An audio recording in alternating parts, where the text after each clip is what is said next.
shot that gun a bunch? Right in there? Right then and there. Yeah, I can't tell you how many times I shot. So after getting caught in 4K, young Dolph's killer said, screw it, and now he's giving the cops everything they want. The things he's saying, though, they might open a can of worms and pull Yo Gotti right back into a case he thought he got away from. Let's get right into it. When the streets took Memphis's king, real talk, on what should have been just another Wednesday afternoon in South Memphis, the whole hip-hop game got shook to its core by some street violence that exposed just how deep rap beef can really get when the streets get involved. November 17, 2021, around 1:00 p.m., became the day the music stopped for Adolph Robert Thornton Jr., the one and only young Dolph. And Memphis hasn't been the same since. On God, this 36-year-old rapper who built his whole career on being independent and keeping it 100 about the streets and getting that paper had pulled up to Makita's homemade butter cookies, a family-owned spot to grab some cookies for his mama. The most regular, wholesome thing you could think of. But that simple act of love turned into his last moment on this earth. What went down next got caught on camera, providing stone-cold evidence of a straight-up hit that prosecutors would later say was orchestrated, like some mob-type murder-for-hire situation. Two shooters hopped out that white Mercedes-Benz like they was on a mission. No hesitation whatsoever. They let off over 22 rounds into that store, catching Dolph multiple times in the chest, back, and dome. The father of 3 kids and husband to Mia J was gone right there on the scene. Just like that, the whole thing was so quick, so ruthless, that it left the whole community, and really the whole hip-hop world, absolutely devastated and looking for answers about who really wanted Dolph gone. Memphis, a city that was already dealing with crazy high murder rates and over 300 bodies dropping that year, found itself right in the middle of another tragedy that showed everybody how rap beef, street politics, and personal vendettas can turn deadly when nobody backs down. The murder immediately got linked to the city's deep-rooted rap wars, especially the well-known static between young Dolph's independent paper route empire, PR Squad, and Yoti's collective music group, CMG Camp. The investigation, run by Memphis Police Department MPD and the Shelby County District Attorney's Office, moved fast as hell. The surveillance footage became the prosecution's ace in the hole, catching everything. That white Mercedes pulling up, the shooters running away after emptying their clips, and most importantly, the whip being ditched and set on fire nearby to try to destroy evidence.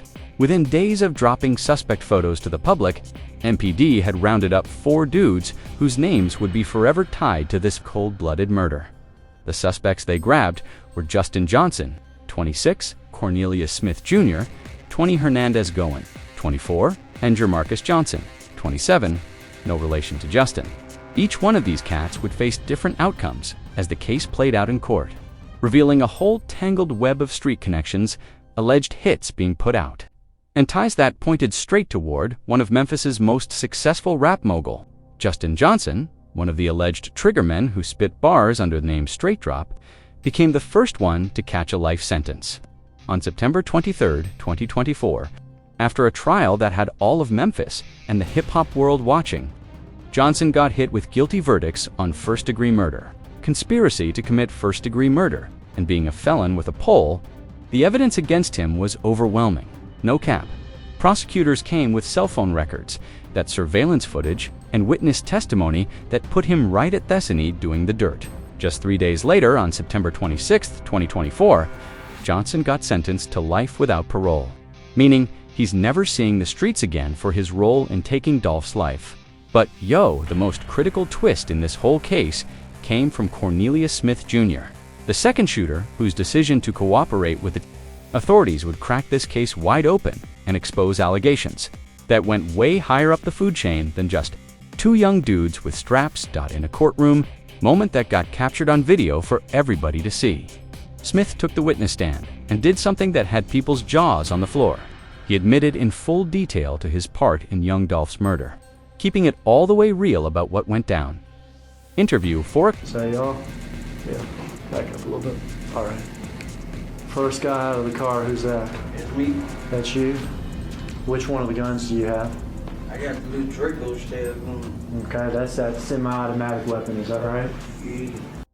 The chilling testimony kept going as Smith walked prosecutors through the murder scene frame by frame, pointing himself out in that surveillance footage and describing with disturbing calmness how he had never even let that type of weapon off before that day. When they asked him who he was shooting at, his answer was haunting in how simple it was. Now, this confession wasn't coming from some place of feeling guilty or having a change of heart. Real talk.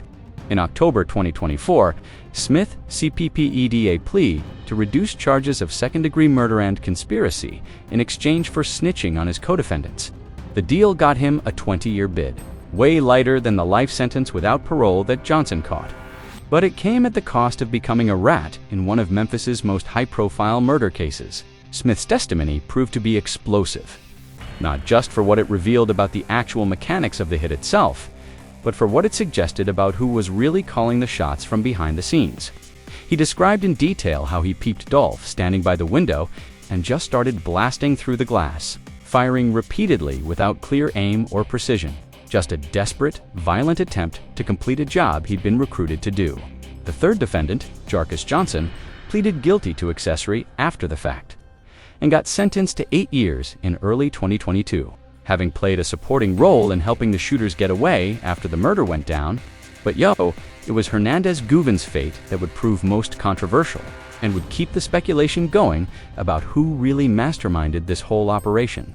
Guven, accused of being the mastermind who orchestrated the whole plot, went to trial from August 18, 2025 in Shelby County Criminal Court. Despite Cornelius, Smith's testimony directly putting him in the mix as the middleman, who recruited the shooters and connected them to the alleged murder for Harasskim. A jury found Guven not guilty on all counts, including first-degree murder and conspiracy.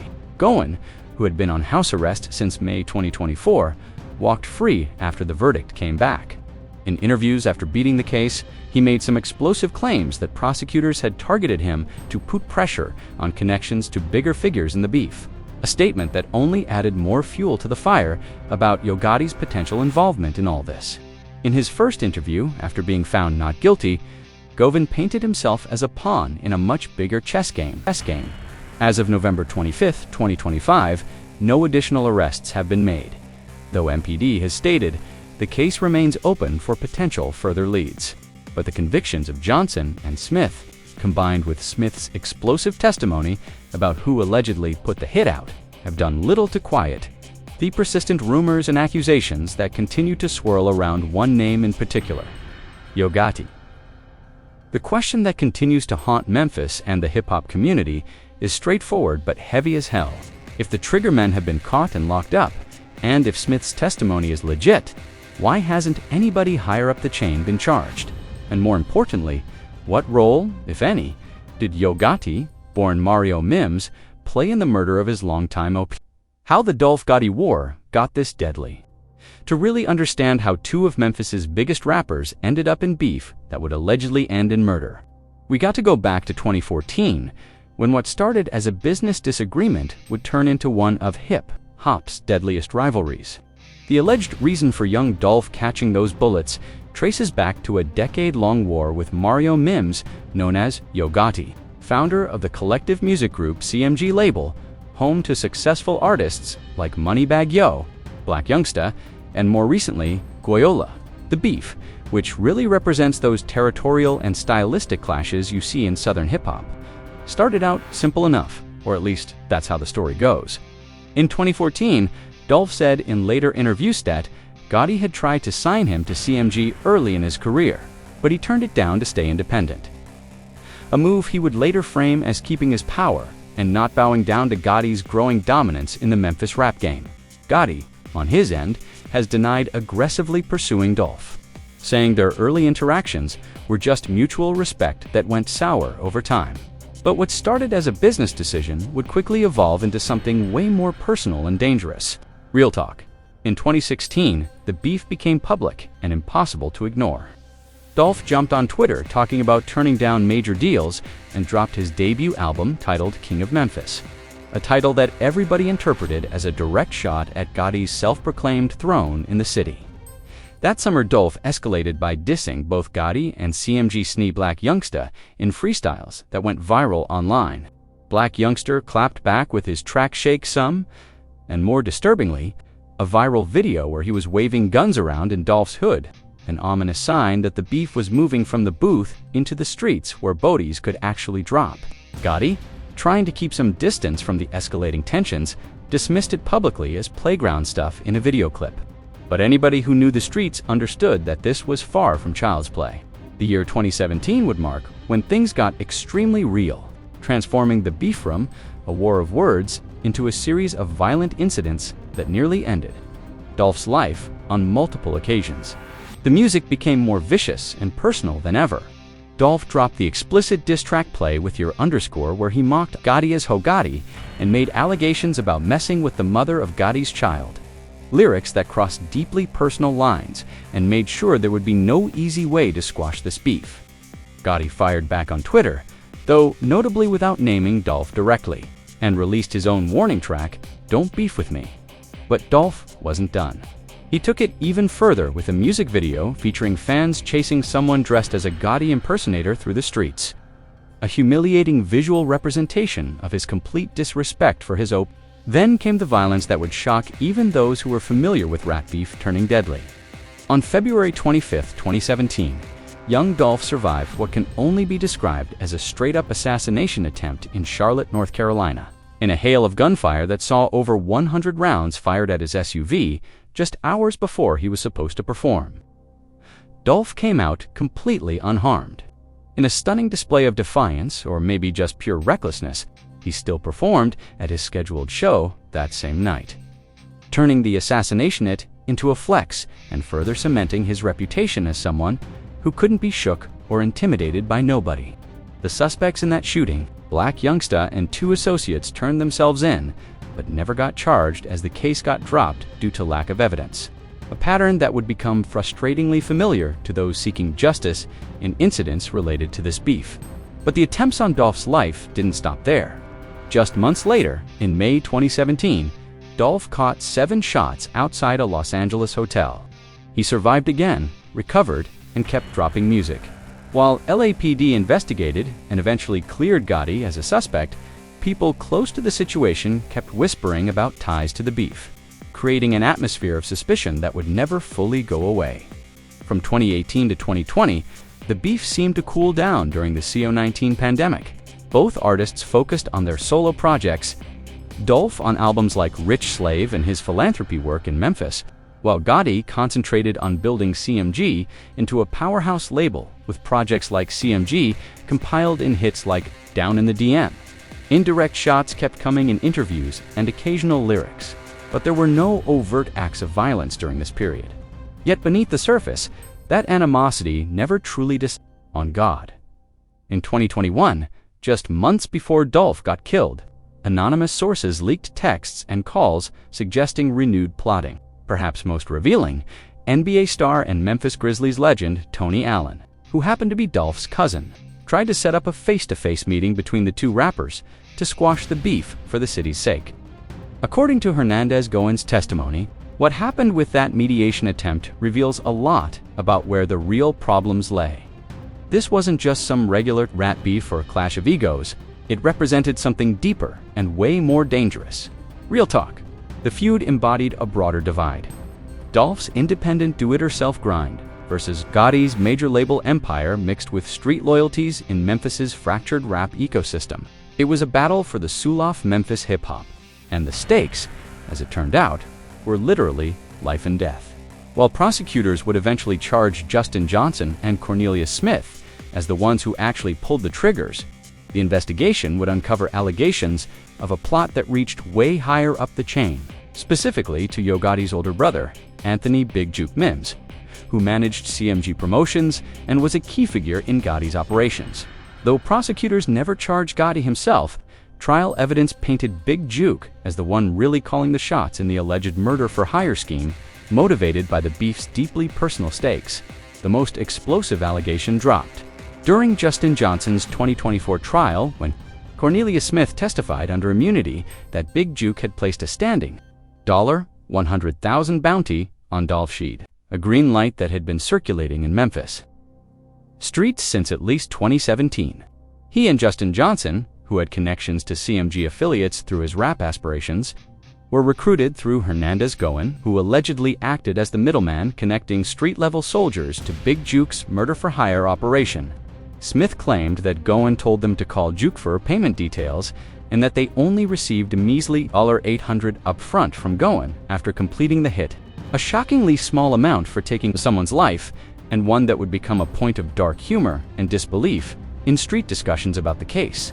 The testimony about the payment structure exposed both how desperate the shooters were and how calculated those allegedly pulling the strings really were. Smith described the plot as opportunistic. Johnson needed cash for music equipment and studio time to chase his rap dreams, while Smith was desperate for rent money. They were young dudes in financial straits, making them perfect targets for manipulation by those with deeper pockets and darker motivations. But the alleged connections to CMG didn't end with just that upfront payment.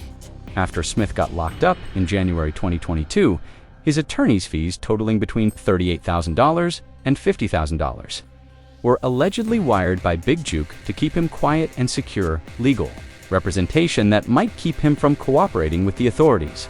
The strategy ultimately failed when Smith decided that 20 years was better than life without parole. But the payment itself speaks volumes about the resources allegedly used to cover up the conspiracy.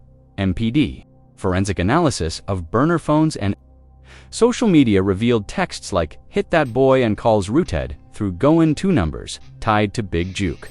Johnson's half-brother Jarrett Johnson testified that Justin had been bragging about handling business for Juke before the shooting and had received a CMG chain as partial payment, a piece of jewelry that symbolized both his aspirations to join the label and his alleged role as a soldier in their war against young Dolph.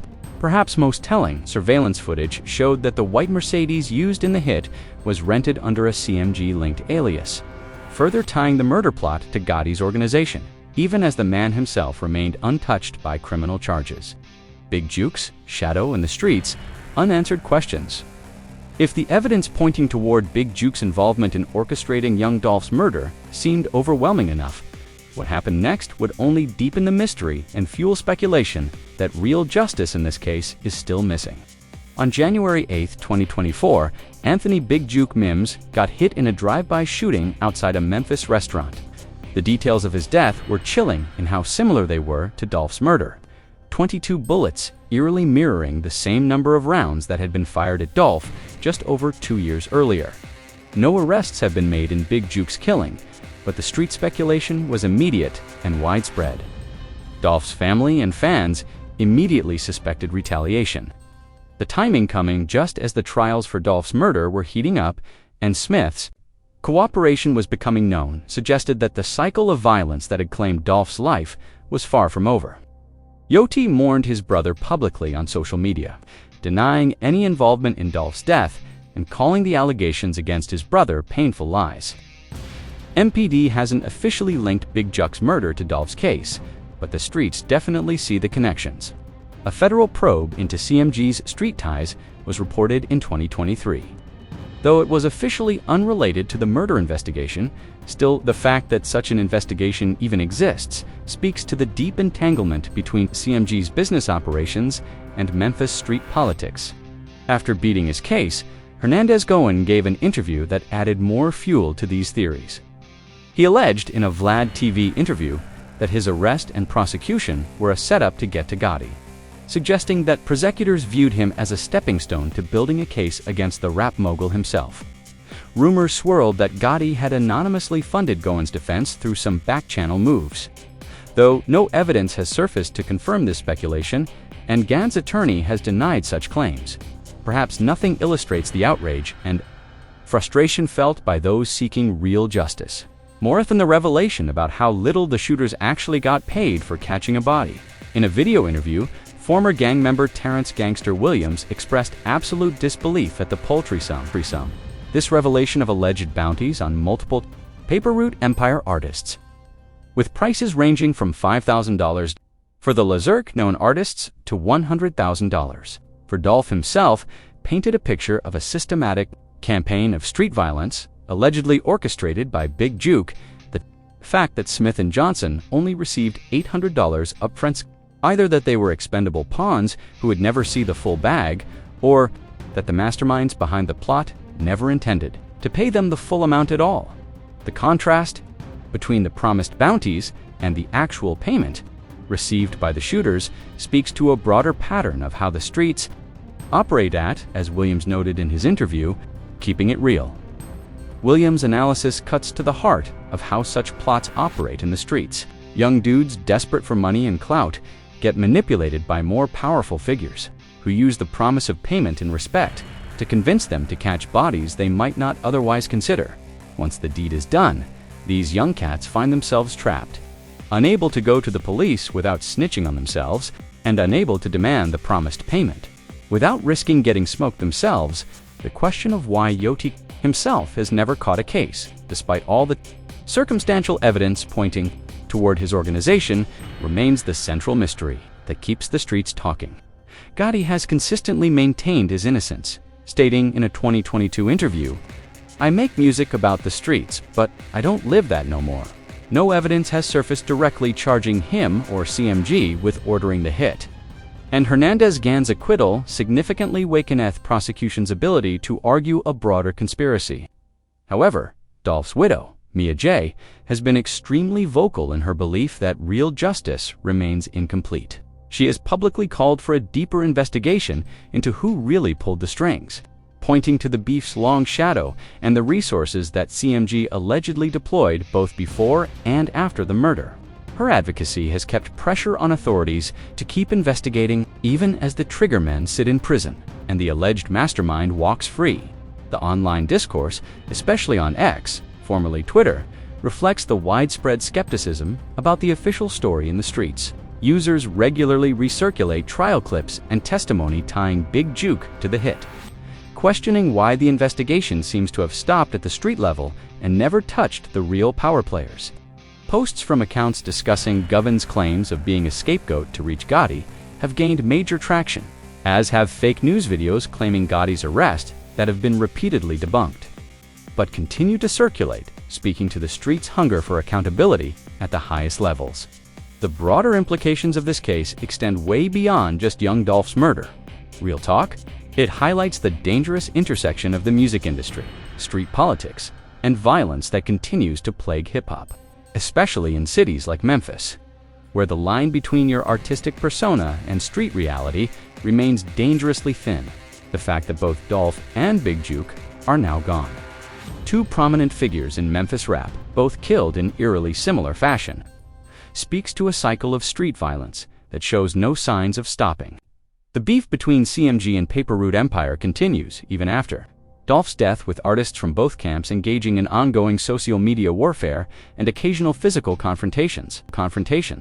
Key Glock, Dolph's cousin and protege, has dropped music that many interpret as continued shots at CMG. CMG artists like Moneybagg Yo have released tracks with lyrics that some people hear as responses to Paper Route Empire's accusations. The cultural impact of young Dolph's murder extends beyond just the immediate parties involved in the beef. It has sparked renewed conversations in the culture about the responsibility of record labels and influential figures in hip-hop to actively work towards squashing beefs before bodies start dropping.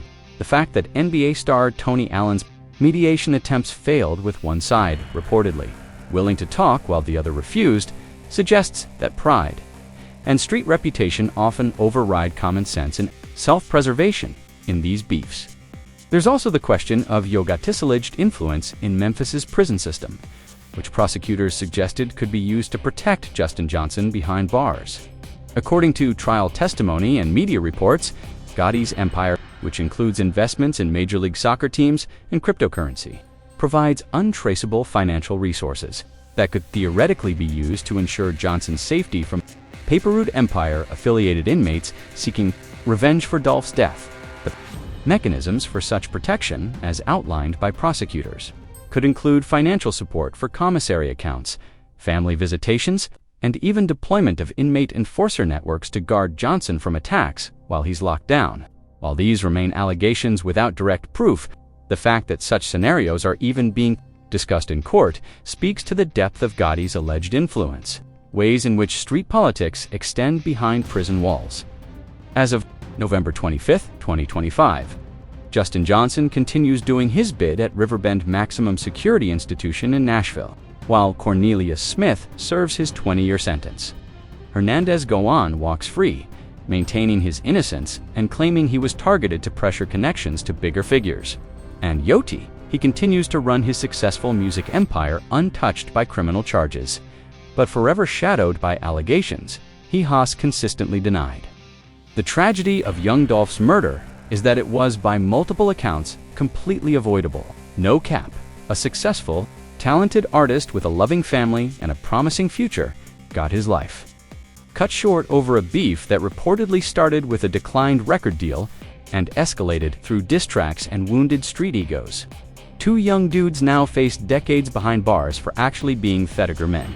But the fingers of accusation continue to point higher, up the food chain toward figures who allegedly orchestrated the hit but have faced no legal consequences whatsoever. Mia J's pursuit of justice continues, as does the Memphis Police Department's assertion that the case remains open for potential further leads. Whether federal authorities will eventually bring charges against anyone beyond the convicted shooters remains to be seen, but the streets have largely rendered their verdict. While Cornelius Smith and Justin Johnson pulled the triggers, many believe they were merely the weapons used by someone else. Someone who walked away from young Dolph's murder without facing any real justice. The question that haunts Memphis and hip-hop fans worldwide is straightforward but heavy as hell. Will the full truth ever come out? Will everyone who had a hand in young Dolph's death ever face real accountability? Or will this remain another tragic example of street justice, where the shooters go to prison while those who allegedly gave the orders continue their lives unimpeded? As Terrence Williams poignantly noted in his interview about the broader implications of the case, speaking from his own experience in the streets, the legacy of young Dolph lives on through his Paper Route Empire label and Antiviolence Foundation, a stark contrast to the street violence that ultimately took his life. His story serves as both a cautionary tale about the deadly consequences of rap beefs taken too far and an indictment of a system where justice often seems to stop at thestry level, never quite reaching those who allegedly orchestrated the violence from positions of power and influence. While Cornelius Smith's confession removed any doubt about who actually pulled the trigger, the fingers pointing at Yoti and his organization persist. And based on the evidence presented in court, those fingers might just be pointing in the right direction. Whether the legal system will ever fully address those allegations remains one of hip-hop's most troubling unanswered questions, keeping the streets talking and wondering if real justice will ever be served. Thank you for watching this video. If you'd like to watch another fascinating video like this, click on one of the boxes on your screen right now.